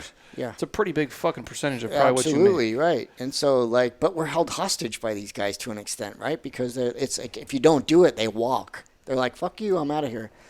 So. But what do people do for money? Like That's the baffling part of it. Like, what do they fucking do? Where do they go? What are they doing? If they're not working, what are they doing? Are they suffering from mental health and they're taking drugs? And maybe that's what's driving homelessness, is people just like are saying fuck it and they're just leaving and not working at all. And who knows? I do think the drugs for sure. Yeah. I do think all that, but it's wild that you have. Because imagine like if you get pay somebody $20 an hour, and now they want 25. Yeah. That's a pretty significant pay increase, yeah. right? Well, Yeah. it's like if I was making $400K a year and I'm like, I need now $450. Yeah. Well, fuck, bro. It's a Yeah. pretty big bump, dude. Pretty big. Yeah. That's wild, dude. Yeah. Yeah, I'm sure that's the same for most bars and restaurants in the Valley. Like, I'm sure all the owners probably feel all the same thing. Yeah, I do. I talk to a lot of friends, obviously, in the business, and we share the same issues. It's crazy too, like, not to get off topic, but like how expensive like real estate is now to live here. Yeah. And yet you have so much of the economy here specifically is built around tourism. Yeah. Well, you can't. My wife and I always say, like, the people who like work at the Ritz-Carlton, a lot of them can't afford to live by the Ritz-Carlton or even stay there, which you're kind of getting that now because like the cost of living is so high, yet it's hard to live close to where you work because you don't make that much money. And like now we're in this weird space, especially here, because everything is tourism. Right. That's everything that drives here. Yeah. And you're seeing it too, which is wild. So that's another reason, probably what's driving. I mean, listen, if somebody's working a minimum wage job and they go to try to get an apartment, and their apartment and their rent is X amount of dollars, and their phone and food and taxes, and by the time they get their paycheck, there's nothing left, man. So I get it. It's tough out there. It's challenging all the way around. How long do you keep people for typically? Like, just depends. Like, people stay with you guys for a year. Depends on the roles, I guess, right? Yeah, it depends on the roles. I mean, in the management side, they stay longer because it's more career oriented, right? Like, what does a bartender stay? Our bartenders have been very low turnover on the bar side because they do so well, right? They crush. 36 below. I mean, everything's. We got they make great money. It's a small staff, and we have 2 bartenders at most on any given night, so they kill it down there. Yeah. So very low turnover on bartenders. Baristas, we go through those quite a bit, and we have a lot of turnover on baristas because it's just like a stepping stone. It's a phase they're going through. They're going to school, or they're moving on to do different things. They're getting promoted. They're graduating. They're having a side job that they're going to start working full time at, or whatever. There's a lot of reasons. So the turnover, it's a little bit more acceptable when we get it. But the baristas are actually the easiest position to hire for it. No shit. Yeah. Yeah, we see it too. Like, some places like you'll have the same one for like years. Yeah. Which is cool because I walk in, don't say shit, and they just Yeah. give me my drink, which is nice. But yeah, I would think that would be harder, but I guess enough people want to do In it. Old Town Scottsdale, we've been able to keep a hold of those people. The staffing over there has been with us for quite a bit of time, and now we recognize how important a healthy culture is, right? Because people can go work anywhere, but what sets us aside from another restaurant group? It's the culture, and so we really work hard to promote a healthy and fun culture, which everybody hopefully wants to be a part of. Well, yeah, because you do shit that like normal people don't do. Like if your people are struggling, like you guys help them out. You do different things that like a normal place doesn't do. Yeah. Like if you work for, no offense, like whatever corporation, Target, Walmart, whatever, no one's helping you out, dude. Right. Like it's corporate. Nobody gives a shit. Yeah. But you guys, because it's so like, I don't want to say family oriented, but kind of. Kind of, yeah. Yeah. I mean, it's my wife and I and my partner Mo, and there's a small group of us, and we're family, And your wife like works in all the stuff too? Hell yeah. Yeah. My wife has a marketing background, so she worked for a home builder here in Arizona, top 3 in the nation, and so she had a marketing background. And when we had our son, she didn't really want to go back to work because she wanted to spend more time with him. And I said, well, you can quit your job and you can either go back and work for them and help build them their dream, or you could join me and we could build our own dream. So we put our heads down and decided to go all in on our businesses, and we've never had to look back. That's tight, actually, and helpful. Very. She's awesome, and we get along great. And yeah, it is a family environment for sure. What is like the one positive thing? Obviously, there's a lot of shit, but like, what's the best thing for you, anyway? The best thing about just everything? Just being an entrepreneur. I mean, like for me, it's like I can do what I want. I can say what I want. No one can tell me shit. I would say the best thing is there's not some guy that sits in an office that decides my worth. Yeah. That's the best thing, And as tough as it is to, with inflation and gas prices and, with how much everything is, if a salary job at $100K, by the time your mortgage paid and your 2-car payments are paid or whatever, insurance and phones, there's really not a lot left over, right? But your ceiling is only this high. You're only going to paid so much. If you're an entrepreneur, man, you get to decide. And I wake up and I have a lot more choices than maybe most people do that have to go, punch the proverbial time clock. And that there's nothing against that. Listen, I did it for a long time. And the benefit to that was I didn't have to take that stress of that job home with me. So there's a lot more that now, stress and things that I have to deal with. But like I said, I get to wake up and I have a lot more choices now. I can decide if I'm going to go to work. I can decide if I'm going to go play. I can decide if I'm going to go on vacation. And when I do go on vacation, I get to decide how long I'm going to stay there, how much money I'm going to spend, how much money I'm going to make. Like, there's so many benefits. Well, your brain is... I'd rather eat shit and die and live with my mom again than go work for someone else. No shit. Yeah. I say it all the time on here. I'm like, I would do this. I would do all the things. I would still, if I had to do everything, the app, the podcast, the speaking, the running the gym, everything in that and everything in between, I'd do it for $40,000 a year.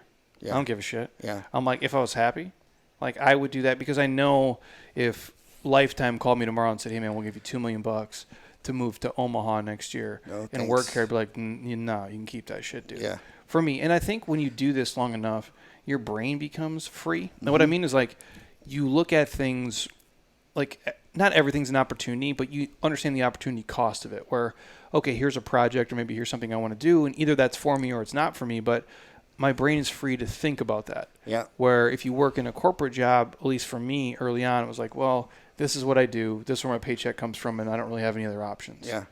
And you're free in a way. Now you earn the right to be free. Yeah. Because it's not easy. Yeah. And I think for most people, and this is not a knock, for most people working for somebody else is probably the best route unless you really know yourself. Because it comes down to personality. Like, I don't want to manage 35 people. Right. Like, thank the Lord we have the internet and I can do the things that we get to do. But you have to know, like, hey, do I like to manage people? Like, do I like to take risks? Yeah. How much do I like to take? How much stress am I willing to chew on? How much shit am I willing to eat in certain areas of life? Because it's not always, it's awesome now. Yeah. Some days. Some days, you know what I'm saying? Like some days it sucks. But because for you, you get all the, whatever cup you need filled off of like, well, I own this, and it sounds cool or whatever. Maybe that does something for you, maybe it doesn't. But you get all the glory for sure, but you eat all the shit too. I eat all the shit, and I don't care about the glory. I'm not that person. I'm not a showy, hey, look at me in the spotlight. Matter of fact, I anytime I get to opportunity to be on TV, I always try to pick somebody else because I don't like being in the spotlight. Yeah. For me, it's just all the things that you just said, like, and I think also too is like the beauty of, and this is probably the biggest difference between an entrepreneur and someone that is not, is that, an entrepreneur will fucking find a way to make something happen regardless. If I'm working at a job and a 9 to 5 and, I run into an obstacle and maybe my company tells me that I can't do it this way or whatever, as an entrepreneur, I will find a fucking way to make whatever I want to happen. And that's what I love. I love that. Well, because you care about it more than anybody else does. Yeah. Even if you got awesome people who work for you. Yeah. They care about it, but not the way you do. Yeah. I describe it like it's like a person. Yeah. It's like you built it to this thing and you care about it like it's, and it sounds weird, but you care about it like it's a human. Yeah. It's like a baby. You got to nurture it and bring it to life and feed it and feed it and feed it. And, I would never go backwards I'll raise my son and teach him how to be an entrepreneur and say, hey, go figure out what you want to do, whatever it is you want to do. Go work in corporate America for 3 to 5 years, learn how to do it, all the inner workings of a Fortune 500 company or whatever, and then go open your own business and do it yourself, because you will have way more freedom and you will enjoy your life 100 times better, in my opinion. Now, again, that's not any knock on people that have the 9 to 5 and punch the proverbial time clock. That works for them. That's great. But for me, I found more meaning in my life than being able to do what I do on my own terms rather than some a-hole sitting in an office deciding what my worth is. Well, and it's like you like to do it when you want to do it. Like for me, like, will I work hard? Yeah, I'll fucking die. Yeah. Like, if I need to do something. But only if it fits me and my day and how I do it. Now I structure my day the way that I want to. But if someone's like, hey, you have to do this report or do this at 10 o'clock, if I don't want to do it at 10, I don't want to fucking do it at 10. Yeah. I might not be motivated today to do it. Mm-hmm. So I want to do it in this way. But for some people, I do think if there is a better, for most, and obviously you're at a different point now than you were 5 years ago, 10 years ago, 15 years ago. The work-life balance for most people in a corporate job is probably significantly better than the entrepreneurial world. Yep, for, absolutely. Not forever, I don't think, but for a long ass time. Yeah. And I have to be careful with that, because I don't want to say I am an addict, because I'm not. I believe our words have power and affirmations and all that. So I try not to speak that way. But I have to recognize that I do have these addictive characteristics and traits. So it is very hard for me to turn it off. I'll come home from a long day, and first thing I do when I walk in is I'll jump on my laptop and respond to an email. So I really have to be aware and recognize the importance of turning that switch off and finding the balance, because it's hard to do, man, especially when you do what we do and you have a business that shit never stops, right? So you just got to know when to say when. Well, it's like the things that make you good are the things that drag you down. Yeah. Like that's like, obviously you don't, like in fitness, like all of us who are like this fit, something's wrong with us. Yeah. Like we have a problem. Like we're trying to do something with it. Yeah. And so we're addicted to it. Yeah. And like in a really healthy way, some way, times unhealthy way, but like that's what we do for our business. And those things make us great in it, but also drive you fucking nuts. Because there's probably not a day where you go by that you don't, even if you be on vacation, my brain, something will pop in. Oh, we could do this. We could try this. I'll see something. I'll write it down. I'll make a note, which is not necessarily a bad thing, but I don't know. Like for my wife, like I think when she goes on vacation, she's just there. Yeah. Like she doesn't give a shit about what goes on, I'm assuming. Yeah. Because she doesn't check email. She doesn't look at, and I will, obviously, and it's just easier. That's my process. But my point is, I don't think there's a day where my brain has been free in the last 13 years of this. No. And I don't think it ever will be. Which I'm okay with it for the most part. Sometimes it drives me nuts, but that's kind of the gift and the curse of it. Yeah, I have this 5-year plan, because there's a lot of other shit that I want to do in my life. I want to travel, and I want to maybe entertain the idea of doing some other businesses. But there is this sort of this it's almost like mind jail in a way, right? Because you can't get your thoughts out of working all the time. But man, I feel like 5 more years, I'm just gonna put my head down, go as hard as I can go. And then after that, I'm just going to maybe sell everything and do something else, and then hopefully be able to free my mind a little bit more and just, not I would say relax, because I relax now, but like you said, it's just like it never, you're always thinking about shit. Well, unless you put guardrails in place, like, it never ends. Right. Because there's always more shit to do. Yeah. And that's, I think, where most, like, in our industry, fitness, a lot of these guys, they fail because they're not always forward thinking. Yeah. Like, we're doing stuff, like, with our tech right now, like, we're looking at shit the end of 2023, 2024, like, just stuff that we're just filming, putting together. And I'm like, hey, Rob, do you want this thing for 2020? Dude, it's fucking May. Yeah. I go, but we have to do that. And if my brain doesn't do that, then it'll just all catch up to me. And it's just this constant. And I'm like, okay, we can do it. And even on vacation, I'm like, okay, I can film this in the hotel. I can use this for, like, it's a fucking sickness. It really is. And like, I would joke, like, we used to say, like, established by 35, retire by 40. And I'm almost 40. And all the crazy shit I said, like, it kind of comes true. I still like doing it. And to your point, like, I'll do this as long as it's still fun. Yeah. The day for me where it becomes, and again, is there stuff, 90% of this I would do for free. 10% of it fucking sucks. Yeah. And I would give it away tomorrow if I could. The problem is the 10% that sucks is the stuff I'm good at, and it's the stuff that makes money. Yeah. And so that's fucking important. But when it becomes more work than enjoyment, I need to, like, get out of it. Yeah. And that's it. I can't do anything. I got to not do another business either. I think more importantly, when you find your identity in it, then it's time to get out, right? Because your identity and your legacy, right, for me, is not what I'm doing now. Who I am is not what I do.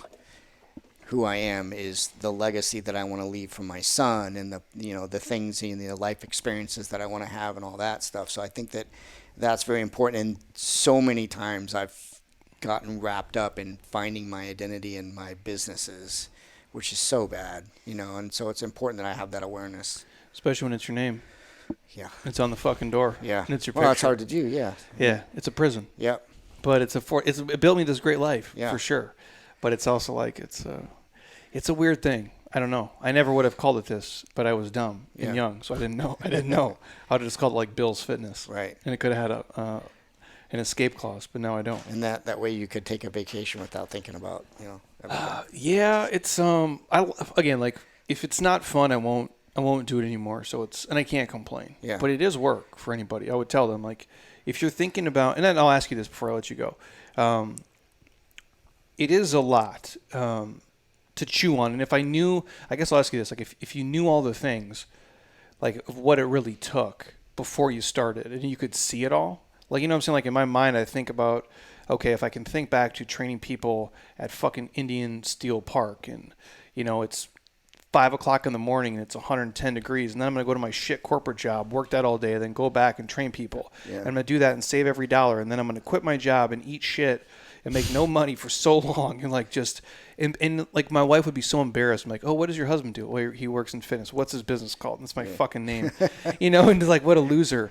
If I look back and saw all the hours and, like, all the things I've had to learn, and you show me that today, and I'd be like, I don't know, bro. It seems like a lot of work. Now, I'm happy now because I have everything that has brought me and has given me, but if I didn't have that as a guarantee. Yeah. No, I think you would surprise yourself, and you would say yes, and I would do the same thing, I mean, because, listen, nothing worthwhile is doing, anything worthwhile is worth doing right, and doing something right means putting in the work. So even now when I take on, like, a new endeavor or project, I know that the work to get it done, I know the work between getting, starting it and getting the doors open, I know that process is going to fucking suck. But once I get to the finish line, then we're standing on a mountain and we're going, hell yeah, right? And that's what keeps me going through it all. So, yeah, I mean, I think that I still would do it. And then you're like a what's next person. There's certainly things that I would have done differently, right? I would make different decisions and gone about doing it differently, but I think I still would do it. Yeah. Well, I'm a process person. Yeah. So, like, I like even the parts that suck, like, I'm willing to suffer a little bit. Yeah. Because it's like, well, how do I get here? And then once I do it, though, but I'm always like, well, then what's next? Without struggle, there is no progress, right? I mean, if it was simple, like, everybody would be shredded and rich, and, like, we'd work 4 hours a week, but it's fucking hard to do. Yeah. So if somebody's listening and they're like, well, I want to take a risk in my life, and I want to maybe try something different or quit my job or whatever, like, what would you tell somebody? Fucking do it, man. I mean, have a plan, though. Have a plan, and don't quit your job. Like, if you're starting to go do a different business endeavor, right, don't quit your job to go just do that. Work your part-time job around your full-time job until your part-time job can sustain whatever bills your operating expenses for your household are, right? So many people say, I'm going to go do this, and they quit their job and they go do it, and it sucks, and they don't have the financing or the fuel to get them through the birth stages, right? So don't quit your fucking day job. Keep your day job, do your side hustle until your side hustle can take over your day job. I like that. Yeah. It's it's simple, but it's really the only way. We call it like a reluctant entrepreneur. Yeah. Where you kind of build it before. And like know yourself, I guess. Like Yeah. if this is for you.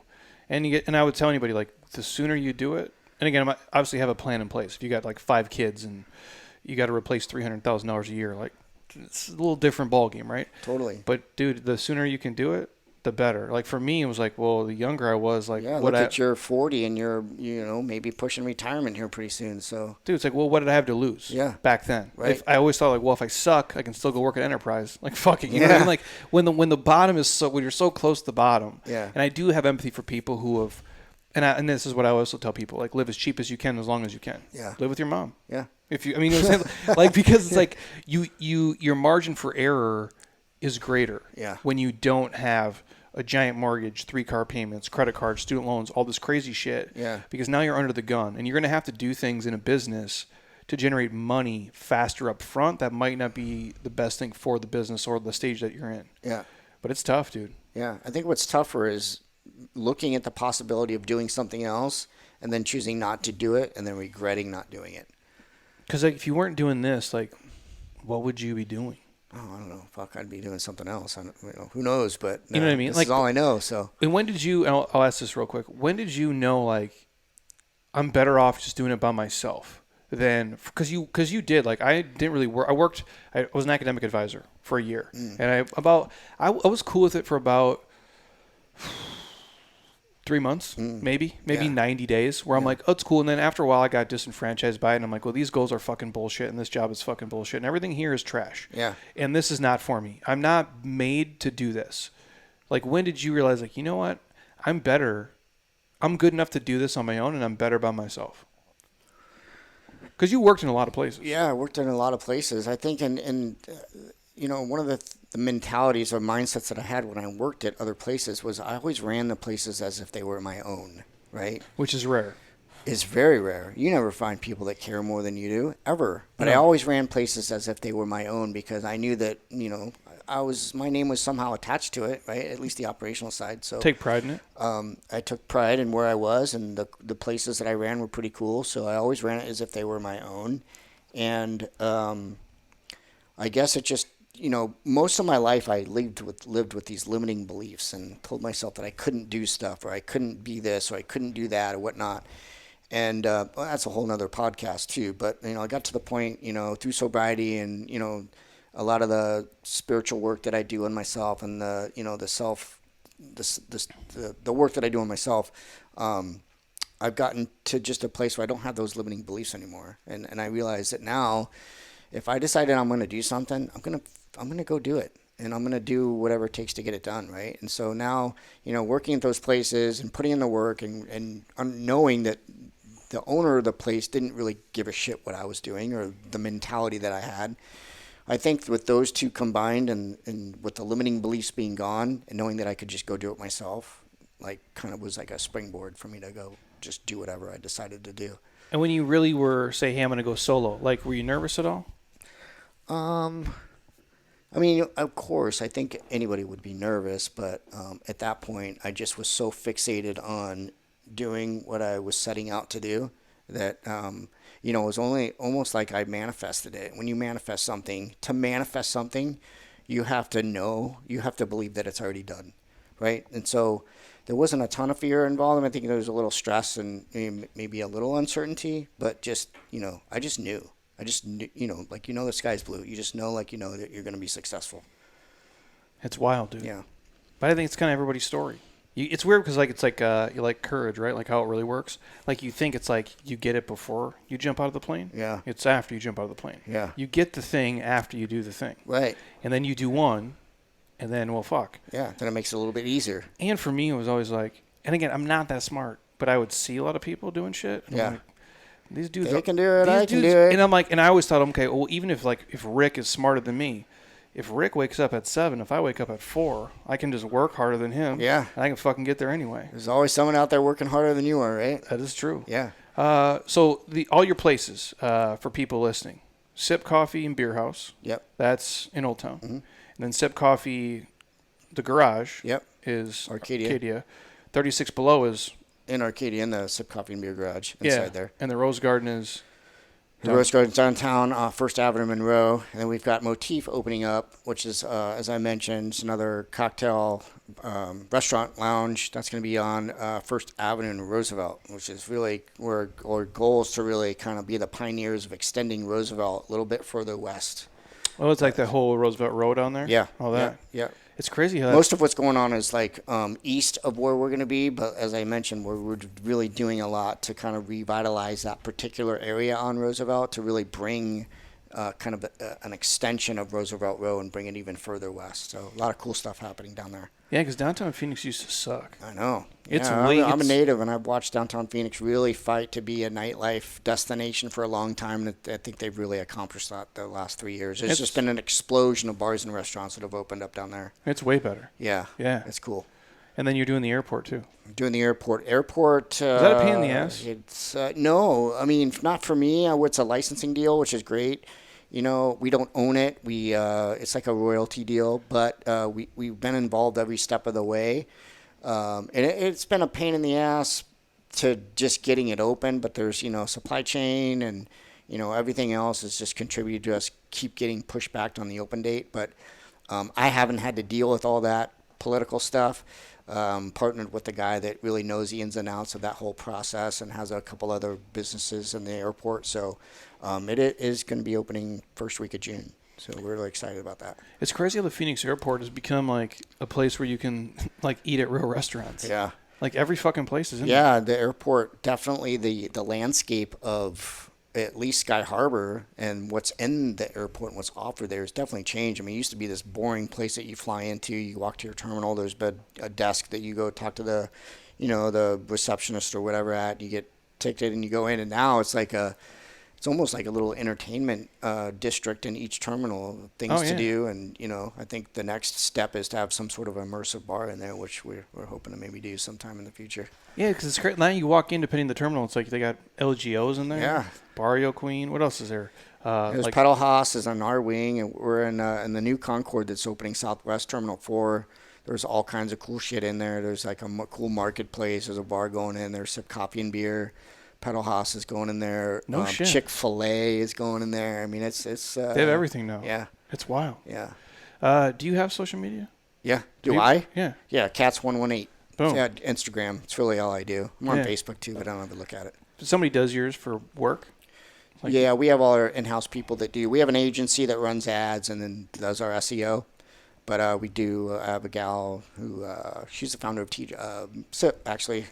Tita, she does all of our payroll and photography and social media. She's amazing. I figured you had somebody doing it. Yeah, she's great. And it wasn't you? Not me. No. You don't want me taking a picture. That's I'll your fuck thing. it up. Yeah. This is legit, dude. Yeah, you can find our concepts on twocolorconcepts.com or twocolor on Instagram. I'll put all this stuff in the show notes for you guys too, and obviously if you're local, stop by, have a coffee, have a drink. I still need to do 36 Below. Yeah, let me know. You make an appointment, right? Because it's like a certain time frame. Yeah, we do a reservation. It's a 90-minute window reservation. So yeah. The drinks are fancy though. They're fancy. Yeah, I'm more like just have a. You get a bourbon. I'm a beer guy. Yeah, or whiskey. Yeah. Or whiskey. We have beer there too. Yeah, I'm from the Midwest, dude. We can get you handled one way or another. I'm a basic dude. Yeah. Awesome, dude. I apprite it, brother. Yeah, it's good stuff. You let me know when you want to come in. We'll roll out the red carpet for you. 100%. And no, Heather's gonna listen to this and be like, "Oh, I need to go." When we get back, for sure. You gotta go to Italy, dude. By the way, you did think you're the only person I know who thought they were going to be 50. Oh my God! I was hoping you wouldn't bring that up. How embarrassing is that, right? So tell really quick. So tell this story really quick. So May 9th was my birthday, and leading up to this is the whole reason why I reached out to you to train with you. I'm like, I'm going to be 50. I'm going to look like I did in that photo that Dilo and I sent you. I was 40 in that picture. Yeah. It's time to get shredded again. So that's the whole reason I reached out to you. So I'm turning 50, right? And then So the weekend, May 8th, I go to my dad's house. My mom comes over, my sister, all my nephews, me, my wife, my son. We're celebrating 50. My birthday cards say 50. Cool. So we go home. My mom calls me Monday, and she goes, Josh, you are not turning 50. I'm like, what? She's like, do the math. And so she was right. I'm like, what the fuck? What happened? I don't even know when we got off track, but yeah, I'm 49. I gained a year. Yeah, so you plan like this whole huge trip. So now I'm gonna go eat a shit ton of pizza. Then we'll try this whole thing again next year. I'll go and do another push to get in good shape again. Shredded right? for 50. No, God, that's wild, dude. Yeah, isn't that funny? But I guess like after you're like 20, 21 or 2. Stage is a state of mind, man. Right? Yeah. So yeah. But the fact that's my excuse. You planned out this whole huge 50th thing. Yeah, I planned my Italy trip around it too. Yeah. So. No, next year. I told my wife, hey, we're going to have to take another trip next year. So it's been fun, man. It's been fun because I gained a year and then, everybody joking around about it. So that's wild. A little embarrassing. No, man. It's a good story. Yeah. I appreciate it, brother. Thank you. Hey, thank you, sir. Yes. Thanks for having me on. I'm going to put all Josh's stuff in the show notes for you guys. Check it out if you guys are obviously locals. I'll put the local places here, and you guys can harass me, obviously, when you come in. Again, any questions you guys have for us, obviously drop them below. I'm traveling next week, but we'll pop on once we're there. Again, the Summer Events MetCon starts on Monday. Links in the show notes. You guys can join it for free. If you want a free sample of Athletic Greens, obviously hit me up. And if you guys are on Apple Podcasts, drop out a 5-star, leave a comment. Don't be a lazy ass. And same thing goes for Spotify. Until next time, you guys eat well, train hard, be nice people. And please, you guys, keep doing shit you love with people you enjoy because your life is too short not to. I'll talk to you soon. Peace.